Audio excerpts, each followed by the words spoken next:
While in the South Atlantic and with complicated weather, Armel is still resisting Alex Thomson's catching up. Upon the Cape Horn, contestants benefit from better conditions to breathe a little. This is the case of the two Finistère chaps, Yann Elies and Jean Le Cam, sailing practically side by side and in great conversation. Oh, did you see how Thomson caught up on Armel? Well, Armel must be really pissed off. No shit. This boat, did you see at what speed it crossed all the way down? I couldn't believe my eyes. For me, there's this boat and all the others. Yes, it hurts somewhere. I'd love to do a Vendee Globe with such a boat. One last one with a fast boat like that. Yeah, that's for sure. All right, Yann, have a nice afternoon. See you at the beach. All right. A cool beer on the terrace. See you tonight for the aperitif. All right, let's do that. Bye now. 4,800 kilometers further in the heart of the Pacific, change of atmosphere for the New Zealander Conrad Colman, who succeeded getting ahead of a huge Austral storm. That's why I hang out back here.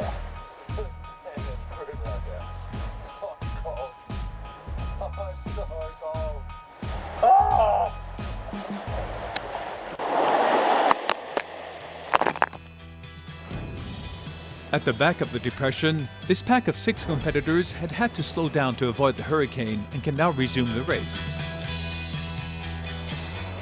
It just cleared a bit, but a little while ago, there was heavy rain. 43 knots. The boat went surfing, and there's water all over. And there you tell yourself, gosh, how is all this holding together? Here's Auckland Island. Some say you can't see much on the Vendee Globe. There's a lot to see. And finally, let's note that Sébastien Destremaux lost his last place to Peter Heerema, who's been having problems with his automatic piloting and with electronics.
Ok, alors vous venez d'accoster ici à Papeete, c'est la première fois que vous venez ici? Ouais, c'est la première fois que je viens même en Polynésie et bah, l'accueil est incroyable, hein, c'était dingue.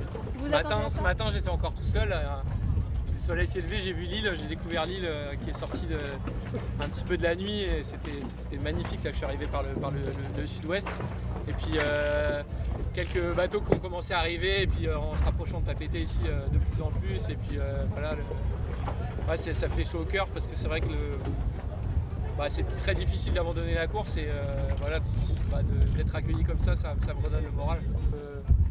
L'essentiel c'était d'arriver, de se mettre en sécurité, de sauver le bateau. Et là c'est fait, donc on va maintenant regarder un petit peu plus techniquement ce qui se passe sur le bateau, dans quel état il est et on prendra notre décision. J'ai l'équipe technique qui est là depuis 2 jours, ils sont 3 et il y a beaucoup de gens aussi de l'île qui sont proposés pour aider. Et donc je pense qu'on va se poser et puis on va réfléchir à tout ça, mais voilà, maintenant l'essentiel c'est que le bateau est sauvé et puis moi je suis très content d'être à Tahiti. Oui, on va commencer un expert.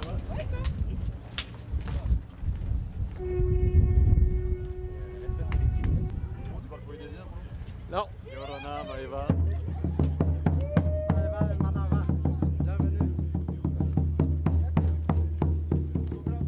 Yorana, Tato, Manava, et moi.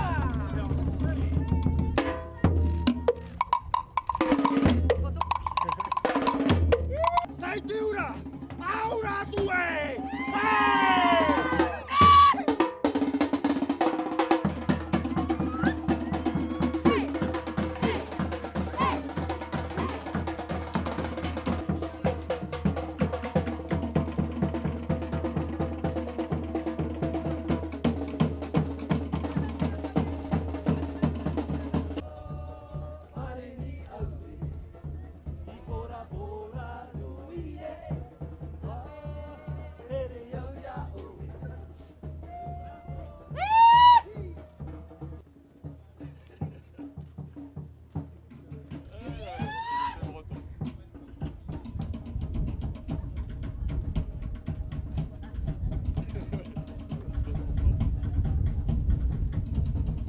Merci beaucoup, c'est une course qui est très dure et sans tous ces gens je pense qu'on n'arriverait pas à trouver l'énergie, donc c'est grâce à tout ça que peut-être ça donne envie d'y retourner même si c'est très dur.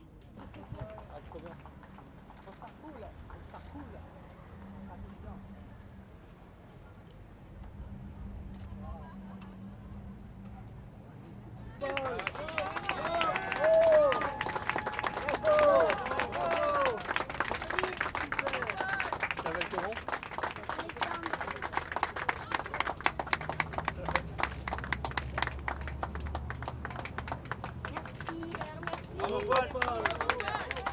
Merci pour votre accueil.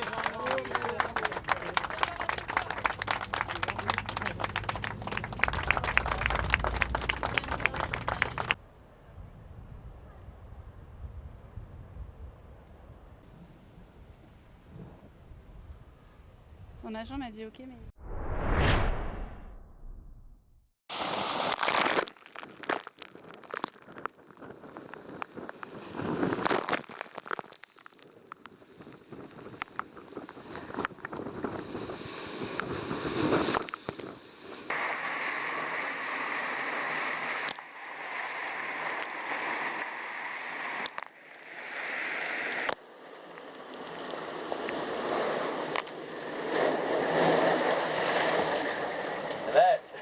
Why I hang out back here.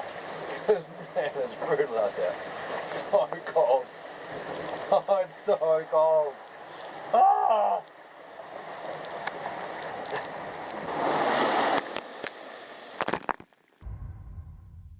And a very good day to you all. A warm welcome to our Vendee Live, our little slice of information from the racecourse on this day number 53 of the 8th edition of the Vendee Globe. We're welcoming Heerema Vitaven, who's a journalist from Holland. We're going to try and contact Peter Heerema. Welcome to our plateau. Thank you. Welcome to the show. And also hopefully joining Neil MacDonald, who's the performance consultant, performance coach with Alex Thomson. He's been with the Hugo Boss team since June. Hugely experienced racer, many Volvo races, also some IMOCA experience, America's Cup experience, a bit of Olympic sailing. And Neil is going to join us very shortly. In the meantime, it's starting to look like Armel clash does have a match on his hands in the South Atlantic. His big losses have stabilised for the moment, and it's relatively small gains just now for Alex Thomson. But in the meantime, Armel is expected to move into this high-pressure ridge and some more gains for Alex Thomson over the coming days. In fact, it's a very difficult area to model for the weather models to evaluate, but most of the models do show Alex getting quite close as a matter of just a few hours after the weekend. And so I think Armel is starting to take a little bit of a covering action, moving out to cover Alex just now, rather than staying to the west. Anyway, we'll have to watch how that evolves. In the meantime, let's have a look at the 3D fly-through for the fleet as it stands at the moment. So Jeremy Bayou then rounding Cape Horn yesterday. First time round after 2 attempts. This is his 3rd time in the Vendee Globe, and they got round yesterday. Light wind since then. Alex Thomson making good gains yesterday on Armel Leclerc. Armel Leclerc there up to the north. And then coming in, Jean-Pierre Dick has been going well. Slightly lighter winds, a bit of a transition for him today. Then these two boats behind, Yann Elies and Jean Le Cam, very, very close together after 52 days of racing in close company. Louis Burton still going well, very steady racing. Nice speeds under a high pressure system, but going very well. Good breeze. And then Nandor Fa out on his own, still quite steady. Conrad Colman, as we said, outrunning the low pressure behind him. He's been having to keep the foot down and work really hard to stay ahead of it. Then this group, still relatively slowed, just watching the low pressure move away from them, in front of them. Then we're focusing on Peter Heerema a little bit up there in the north. He's been slow and just really static for the last couple of days, just trying to settle his autopilot problems. Meantime, Roman Atanasio and Sebastian Destrabo crossing Cape Lewin yesterday, and a good situation for them. So we have Neil MacDonald on the phone. Unfortunately, we didn't manage to grab him by Skype. But Neil, how does the South Atlantic look for Alex? What's your evaluation, having been there many times before? I think the next few days could be tricky for the top 2 boats. Obviously, Alex is enjoying a bit of a comeback at the moment, and I expect that's making him very, very happy. The other thing I've noticed, and I remember myself, is how quickly the temperature builds as you go up north from the Cape. I think I worked out it was every 200 miles is another degree warmer, basically, at the moment. So they'll be slowly peeling the layers off and enjoying a bit of fresh air down below, I'd imagine, by now. So generally, I imagine both of them will be quite happy, even though there's difficult times ahead. It's kind of a relief to get around Cape Horn and start getting into the warmer climes, and you kind of feel you're on your way home by then. And how close are you watching it just now, Neil? How do you see the weather developing over the next few days? I think it's going to be quite difficult. I mean, I don't have access to exactly the same weather as the boys on the boat, but I do have a variety of weather studies I can call in on, and I think it's going to be tricky. There's going to be some light transitions, and I don't think I'd like to be doing that part myself. I'd rather be the chasing than the leading just now. I think it will be tricky. I'm sure both of them will have a better handle on it where they are than where I am, but I think it will be a hard few days for both of them. And what's the kind of feedback from Alex in recent days within the team? He's been taking just a little bit of time to kind of recoup and recuperate a little bit before the real ascent of the South Atlantic. Yeah, I mean, I think he's probably just taking any opportunities to come his way. He's going to kind of wait his time. I think my studies suggest that, he'll be a fair bit of time on starboard from between now and the finish, and that'll make him feel a little happier, because that's, of course, his good side. So I think he'll be fairly upbeat. He's probably looking for any opportunity that comes his way. He's probably, I mean, I haven't talked to him, but I'm guessing he'll be prepared to take a few tactical risks, which, could throw things into the mix. The next week, few days will be pretty telling for him. I'm sure he's quite excited about it and sort of rejuvenated at this stage in the race. I think you can see the end in sight. There's a great relief, I think, for anybody on that race course. Once you got around Cape Horn, things feel a little more bit more civilized, and you feel like you're on your way home.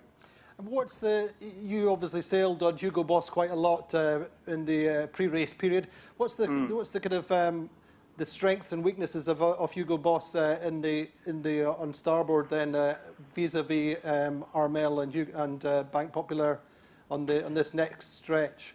I have to say, I spent so much time focusing on our boat, on Alex and Hugo Boss. I know very little about the other boats. I kind of came in late to the team. I don't know a great deal about the other boats, but my guess is that there will be times when Alex will be quicker, and there'll be times when Bank Populaire will be quicker.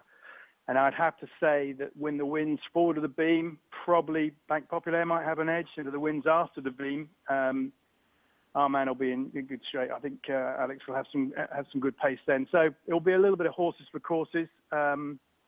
Difficult to say when the wind's really, there will be a period where they're not quite on the wind, but pretty close to it. And I'm not so confident that Hugo Boss will be as fast then. But I think as soon as sheets are cracked a little in that medium condition, I'd say 16 to 18 knots of true wind speed, as soon as sheets are cracked, or anywhere near reaching, I think there's a good chance that Hugo Boss will be on fire again.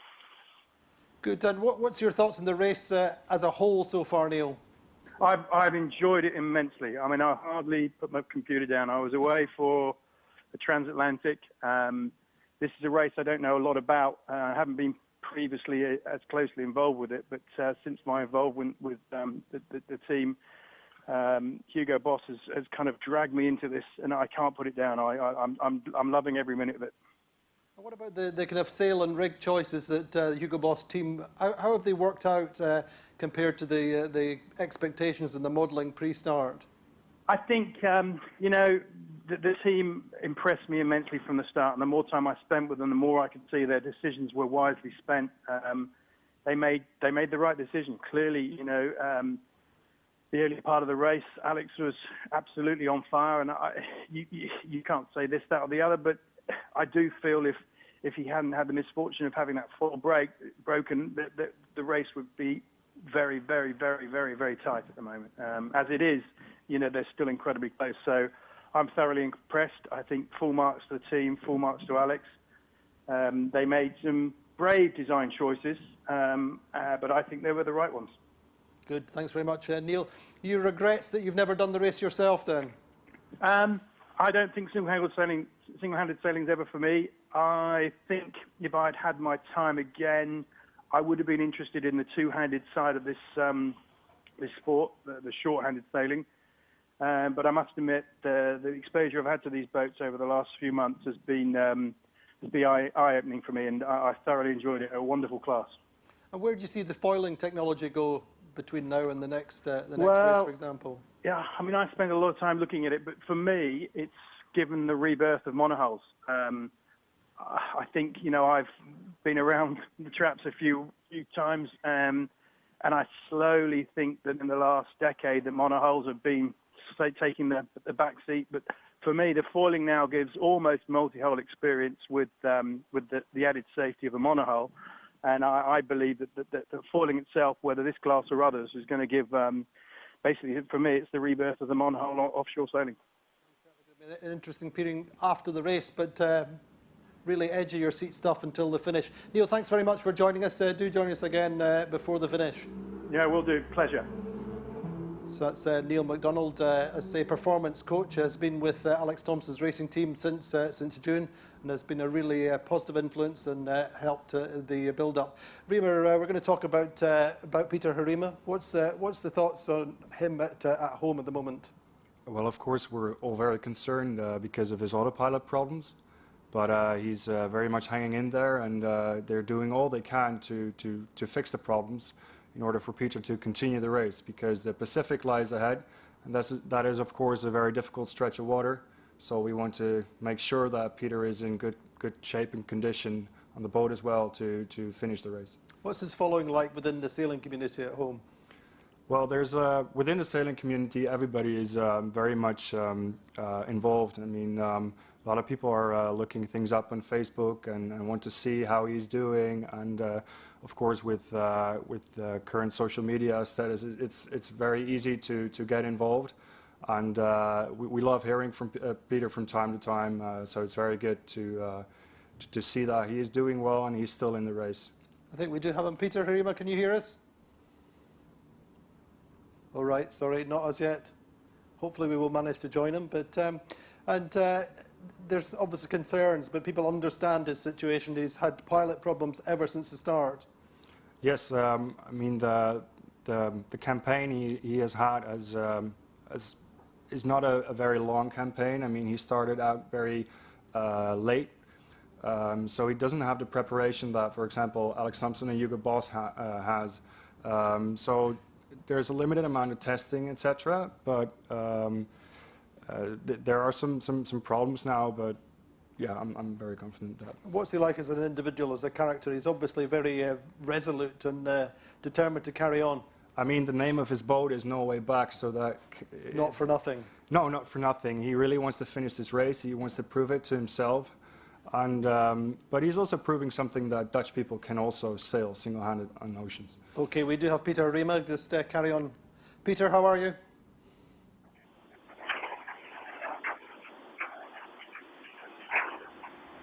Go on, Rainer. Peter, can you hear us?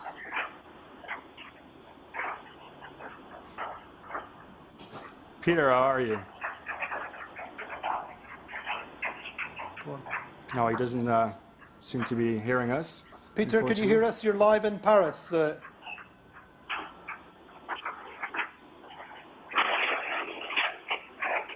Very bumpy conditions over there. Peter, can you hear us? I can hear you, but it's not very clear. It's not very clear. Okay. Can you tell us how are you and what's the situation out there? I cannot understand you. It's a bit broken. Can you tell us how you are and what the situation is out there?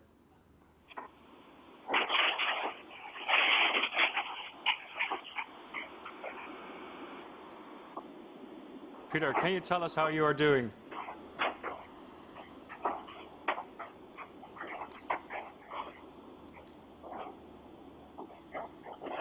I don't think he's... Peter, you can't hear us, can you?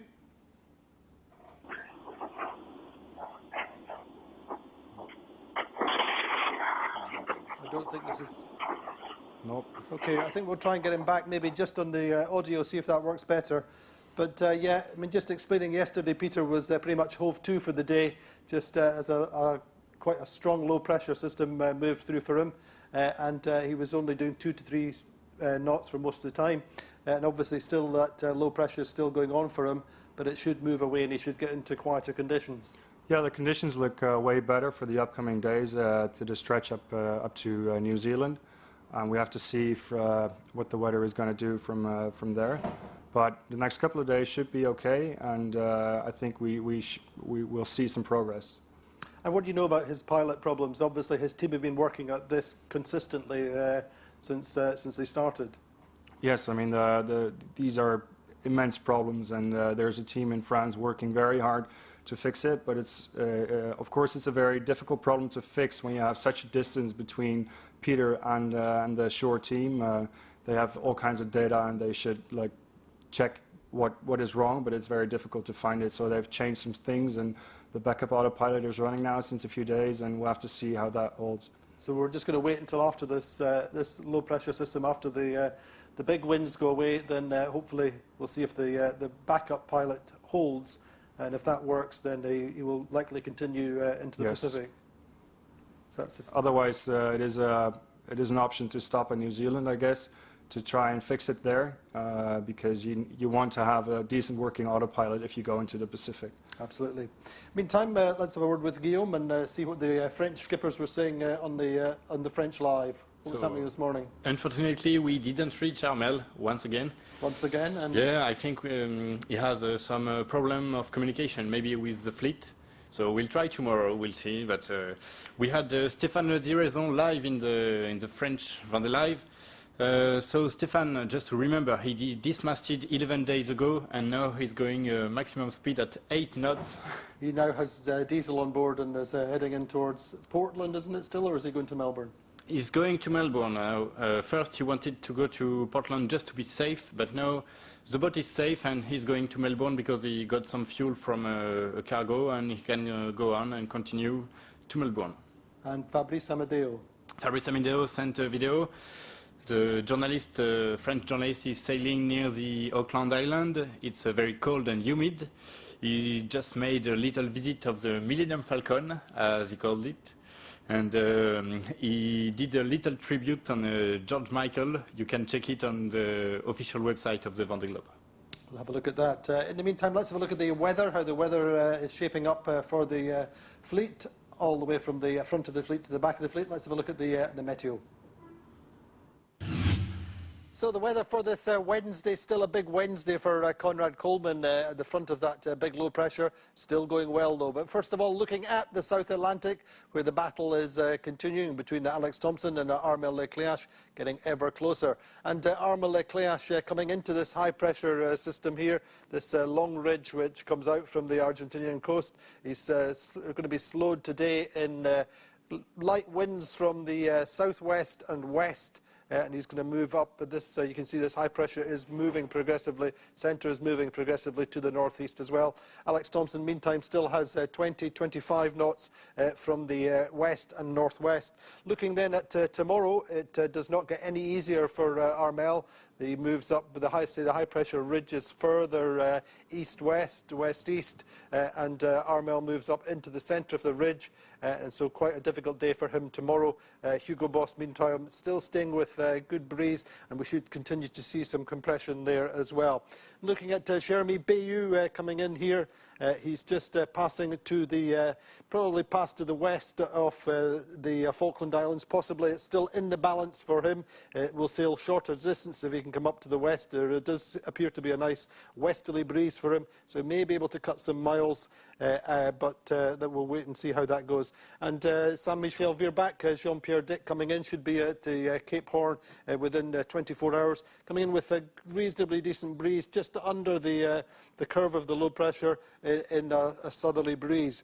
Then looking at the situation for the next part of the fleet, in particular Spirit of Hungary, just at the front of this big low pressure. That's where Conrad Colman is a little bit further back. So this is starting to affect Nandorfa today in quite strong 25 to 30 knot northerly winds.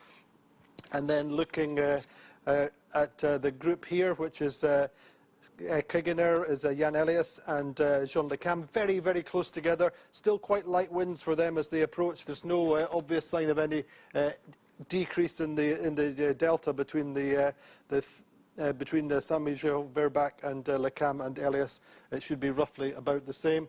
And Buru Valley just under the high pressure here, still nice constant conditions for them. So looking then at the situation with this big low pressure, we can see Conrad Colman still outrunning it just now. Quite good conditions, so quite flat water still. Strong breeze, 35-40 knots, but as I say, he's at the front of the low, and therefore he's flat water and he's going fast and is managing to outrun it for the moment. Looking at the group behind, and they're still in quite a good situation as well. They're not running into the back of the low, and they're just monitoring their progress as well. In the meantime, another low pressure up here has developed under Australia. In particular, Peter Heerema had quite a tough day yesterday. It's moving away progressively, and also Technofirst and Roman Atanasio in the curve of the low. Quite strong south-westerly winds for them just now, but this is moving away. And Didac Costa in quite a good situation in a slightly upwind, but winds round about 25 to 30 knots for him, and that's moving away. He'll be more influenced by the high pressure tomorrow. So as I say, still complicated in the South Atlantic, and Conrad Colman still doing a good job with that low. That's the weather. Indeed. So, Remer, the interest at home in the Vendee Globe, you've got some skippers who are now thinking about the future? Yeah, there are quite a few people that are really looking forward to the next edition of the Vendee Globe. There are some that have also started a campaign already, and I hope that we will be seeing them in the next edition of the Vendee Globe in 4 years. You've got a great background in the Volvo and the round-the-world racing, but the solo racing and the Vendee Globe is relatively new to Holland and the Netherlands. It is. We have some sailors that are very competitive in the mini transat, and that's a very popular one because it's slightly more easy to get a boat into the mini transat than it is to get a boat into the Vendee Globe, of course. But the interest is growing, and we've got a few skippers now. I know of two. One of them is IJsbrand End, which is a guy that is racing on the previous Sanya, which is a Volvo Ocean 70. He just did the ARC, and he's done the mini transat as well, and he's very keen on doing the Vendee in the next edition. At what level would you expect him to compete at? Would he come in at a... He's a very experienced sailor. He's done a lot of ocean racing, and I think that if he sails with a new generation boat, that we could be seeing him in the top 5. Yes. Could there be an association with Peter Heerema in the future? Who knows? Who knows? I mean, Peter has a wonderful boat, which is capable of doing great speeds. I mean, we can see the top 4 consists of foiling boats, and Peter's boat is capable of that. Is very much capable of that, and I think in the hands of a younger professional skipper, the boat could be in the front, yes. And is a potential commercial backing sponsorships available or possible in Holland? I mean, it's unthinkable to have a race headquarters like here on the dam in Amsterdam, for example. The sailing is way smaller in the Netherlands, so it is harder to get a sponsor for such a big event. You seem to manage it for the Volvo. Yes, but the Volvo's got a lot of media coverage, even in the Netherlands, and the Vendee Globe not so much. So there is a challenge there. It's our job to ensure that. Yeah. Meantime, as we said, Conrad Colman has been doing a great job outrunning this low pressure which is behind him. He anticipates 12 to 18 knots of hell, he told us this morning. Still breeze coming for him. But he sounded in good shape, and this was Conrad Colman this morning. It's going pretty well, actually. The weather is not as bad as I was expecting. I've had beautiful blue sky and nice winds all day, so there's nothing to recall Southern Ocean depressions until that just yet. It's going to be over 30, 35 knots for the next 12 hours. At the moment it's blowing 25, and so I've only got really 12 hours where I really need to hang on because the weather has been a lot better than anticipated for the last day or so. So I think that I've managed to stay ahead of the worst part of the storm. I had about 40 knots for a while with the passage of the cold front, but ever since then it's been surprisingly agreeable. So I'm happily surprised. I've been watching it since before Christmas, and so I sort of feel like I've had this enormous weight and stress behind me, knowing that I'm going to have this confrontation with the storm. And it's quite a big one, you know. It's got 50 knots of wind in the middle of it, and 40 or 30 knots around the periphery. And so I only really committed to this course of action of running straight into it and then hoping to stay ahead of it a couple of days ago. Before that, I was quite concerned that I was going to take it on the head, or take the whole thing on the chin, but the storm has evolved so that it's dying earlier and heading towards the south, when it has left the door open for me to make good miles towards the east without getting headed too badly. I've been struggling again with the autopilot, which did a few wipeouts the day before yesterday all by itself, and I was actually quite terrified that I was heading into a big storm with an autopilot ahead of mine. It was open, and I was just afraid that it was going to send the boat into a whiteout when I had 40 knots over my head. So I unplugged most of the elements that feed information into the autopilot so that I could have the least number of errors possible. And now it's working like a dream. So I was quite concerned earlier, but now with the better winds and the autopilot that works, I'm delighted. I'm really enjoying myself out here. Amazing. Conrad Colman, as upbeat as ever, enjoying himself out there despite a big storm behind him. But he said about 12 hours of tough stuff, and then he should be in good shape. He also said a few other things in the French Live. He was talking about how he prepared for the storm. Yes, that's it. He had to climb the mast because he had to fix a sail. He had 20 knots of wind and rain, but he had to do it, so he climbed. And now he's getting ready for easier conditions, and as he said, he will catch land offer. He will said he'll try. catch.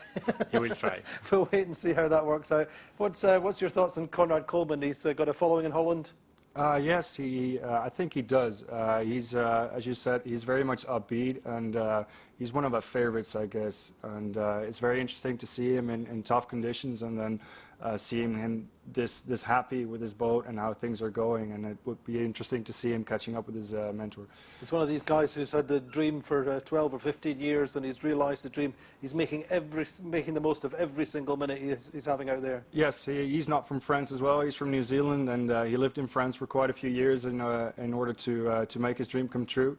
And that shows true dedication. I think in the Netherlands, if you want to do a Vendee Globe, you should have a similar amount of dedication. Absolutely. The one thing he has been suffering just a bit from has been the cold. Obviously, he's going 100% natural energy, and therefore he's got no heating on board, and he has been finding it cold, as we discover in this video he sent recently.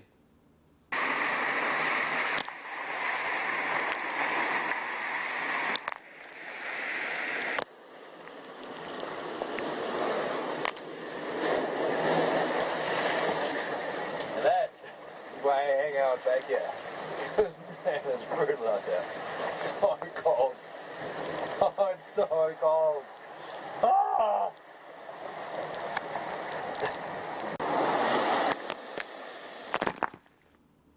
Does that make you want to go out there and do it? Yeah, I would do it, yeah. Guillaume, would you do it? Not sure. But Conrad, he doesn't have heater, but he has some warm patches. He has, and he puts it between the clothes to be warm for the body. Anyway, he's certainly not finding it warm at the moment, other than this big storm behind him. Join us again tomorrow for the Vendee Globe Live. Our guest is Pepe Ribes, a Spanish sailor who's taken part in 4 Volvo races and the Barcelona World Race, and he will be live with us tomorrow on Skype. Join us then. Bah ouais, non, ça c'est sûr. Hein. Prise d'eau dans la quille, c'est hyper, ça change la vie, quoi. Voilà, c'est génial que je te vois quand même. Là, tu voyais un petit point noir et je te vois pour de vrai. Putain, ça c'est top alors.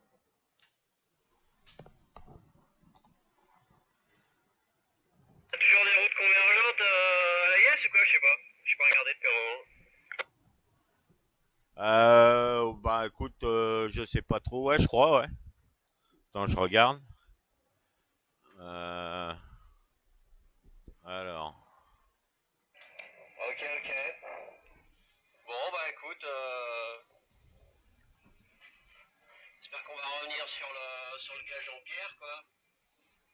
Ce serait bien, là, qui bouffe du mou, là, pendant... Oh là là, oui, oui, dans le mou, là.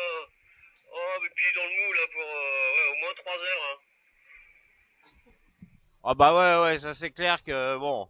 Si on pouvait arriver bon pas trop loin derrière et que tu vois le système météo fasse que ça se pourrait hein. Ah, je le vois bien dans le mou pendant 6 heures là, ça serait bien là.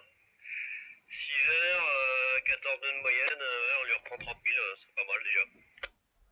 Bah ouais c'est clair. Toi t'es toujours J2 là? Non, je suis Richer. Grand Volote, J3 Richer. Ah ouais d'accord, Richer, hein. Ça c'est un truc alors ah ouais c'est un truc que tu mets en haut du était de J1 et puis caplage quoi. Ouais c'est ça ouais. Bah, la mure sur le J1 et ouais j'ai fait tout le sud avec ça, je me fais pas chier. Après sinon j'ai un petit Genac. Pareil fait caplage dehors après quoi. Ouais, je fais quasiment tout le sud avec ça, et puis sinon après sinon j'ai fait un peu de grand Genac quand c'est mou. Puis voilà.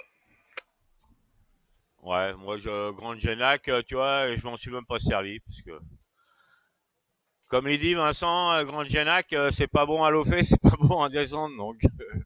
Et t'as vu toi avec comment tu nous as déposé avec ton petit Genac là entre Canaries et entre Madère Ouais, Canaries et Cap-Vert, là, putain. Moi, j'étais sous Grande Génac comme un crétin. Grande Génac Canaries, ça, c'est de la merde, hein. Ouais, j'allais vite, hein. J'étais un petit peu haut, j'ai eu chaud après au Canaries quand même, j'étais borderline avec le devant. J'aurais bien aimé, j'aurais dû l'ouvrir un petit peu moins au début. Mais ouais. Bah ouais. En fait, il y a plein de fois où tu te dis ouais, il faut de la vache, et puis finalement, bon, tu descends un peu le centre de voilure, et puis hop, c'est parti quoi. Mais bon, après faut avoir les thunes pour faire ces voiles-là, hein. Putain, moi je me suis saigné juste pour le Vendée, hein. Sinon, toutes les courses d'avant-saison, on a fait avec les voiles de safran, hein. Ouais, c'est sûr que les voiles, c'est pas donné, hein. Bon, bah, moi, j'ai un, pareil, un Richer, mais moi, je peux pas le mettre à ces allures-là, il est trop creux, tu vois. C'est un truc qui doit faire 110 mètres carrés. Un peu un Yankee, tu vois. Dans la façon, voilà, je mets ça quand c'est baston pour, quand t'es 30, 35 nœuds, tu vois, et que tu veux sécuriser le truc pour économiser le A7, quoi.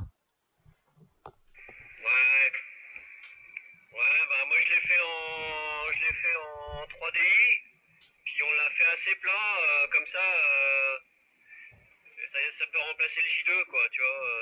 Si je suis en galère, parce que le J2 le problème c'est que c'est une voile, une fois qu'elle est pétée, elle est pétée quoi, tu vois, tu peux pas la faller, la réparer, la renvoyer. Du coup l'idée c'est d'avoir une voile qui ça peut soit assez plate, puis du coup je peux faire du prêt à 70 degrés du vent avec quoi, tu vois. Ouais, d'accord, c'est pas mal, ça, ouais. Ouais, c'est clair. Et après, voilà, bah, on a quasiment la même config, sauf que moi, il est beaucoup plus creux, quoi. Donc, je peux pas jouer, par exemple, là, je pourrais pas jouer avec, quoi. Ça, c'est sûr, hein. Je serais collé double face, donc, non, bah, moi, je suis toujours J2, grand voile haute, et puis voilà. Ouais. Bon, bah, quoi de neuf sinon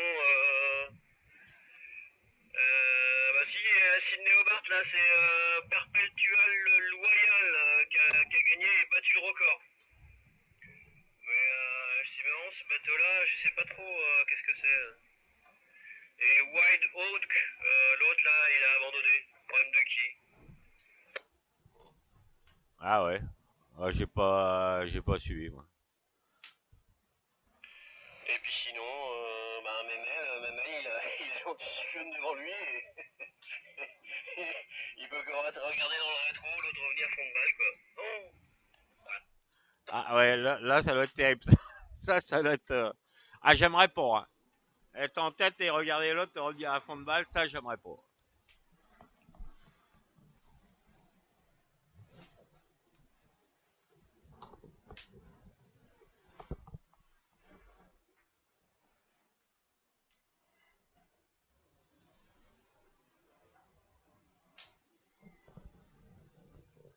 Ouais, Yann, tu m'as reçu? Non, vas-y, répète. Ouais, j'aimerais pas ça d'être en tête et puis avoir le deuxième qui revient à fond de balle. Oh putain, ouais. Ouais, t'as beau dire, ouais, mais bon, on n'est pas dans le même système, machin. On va repartir ensemble et tout. Toi, tu passes de 800 000 d'avance à 800 000, hein, t'imagines? Ah, ils vont repartir à moins de 100 000 l'un de l'autre, hein. C'est les boules, hein. Ah ouais, c'est clair, hein, parce que moi, je le voyais Royal au bar, là, notre même hein. Je le voyais, bon, voilà, 800 000 d'avance, tu contrôles et puis basta, quoi. Mais c'est vrai que les systèmes météo à la remontée, ils peuvent être tellement pourris que la preuve, hein. Ouais, ça va tellement vite que, bon, pas facile de faire les bons choix, hein. Oh putain, faut pas que le Glauche il gagne quand même, quoi. Bah ouais, c'est sûr. Enfin bon, c'est pas fini, hein, de toute façon. Donc, mais par contre, c'est sûr que lui, putain, son bateau, s'il y a les conditions pour, je sais pas comment qui peut faire quelque chose contre lui. Hein. Ouais, puis il est beau le bateau, hein. Il est magnifique. Ah ouais, c'est clair. Et puis avec en plus un noir mat comme ça, c'est beau. Hein. Pas bon. Voilà. Il doit avoir chaud quand même un peu hein, quand il est au soleil. Ouais, ça c'est sûr. Ouais, on va le repeindre en blanc, on va lui dire écoute, écoute Alex, ton bateau, quand on marche sur le pont, un peu chaud aux pieds, donc on va repeindre Hugo Boss en blanc et puis t'écriras Hugo Boss en noir. Et puis voilà. Attends, j'ai vu un article où je sais pas quoi, ils avaient mis au point une peinture spéciale justement pour que ça chauffe pas et tout. Je sais pas comment ils font. Ah, à mon avis, il doit avoir chaud quand même dans son truc. Ouais, c'est vrai, j'avais entendu parler de ça aussi. Bon, enfin bon, les peintures spéciales miracles, si tu veux, depuis le temps qu'on en entend parler, les peintures spéciales miracles, au final, c'est plus du bluff qu'autre chose en général. Ouais, parce que tous les collages en voie humide et tout, t'imagines sur un bateau noir comme ça, que ça commence à chauffer. Moi, je me rappelle, sur Orange, on avait les faces arrière de poutre en noir. Le Vénitien, il était pas content, hein, tu me dis plastier. Ah bah nous, chez Jet Service, si tu veux, un matin, on se réveille, putain, je vois sur le bras de Jet 2, tu vois, à l'époque du Qatar, putain, je vois des flaques d'eau. Je dis putain, attends, c'est nous qui avions construit le bras, donc là, tu sais de quoi il en retourne. Putain, bah, avec la chaleur dans les alizés, le bras avait commencé à partir la résine a commencé à partir en couille.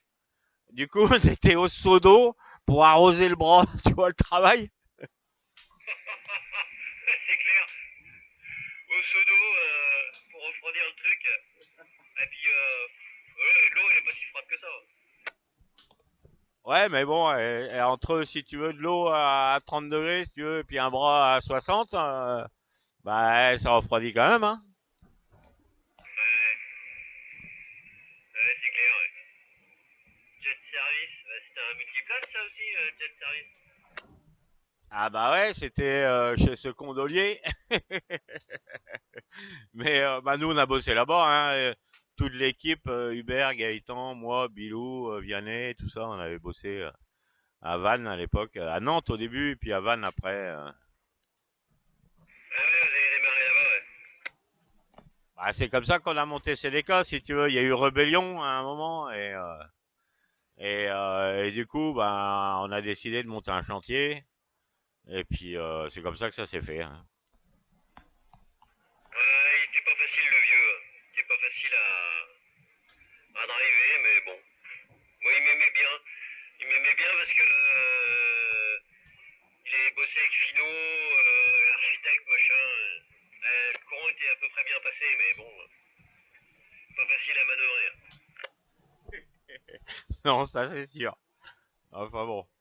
Bon, bah écoute, voilà.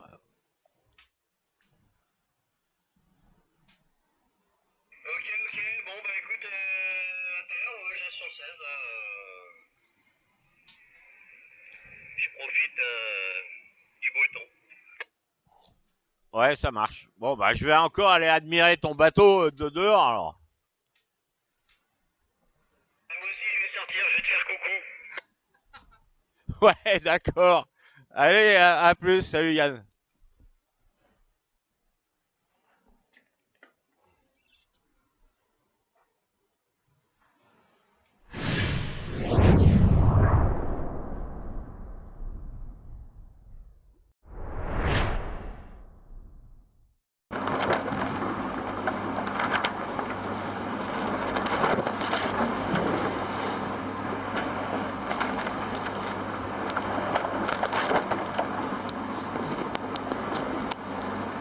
Profonde déception, grosse bulle qui s'est formée, qui n'était pas prévue, qui s'est formée sur mon chemin.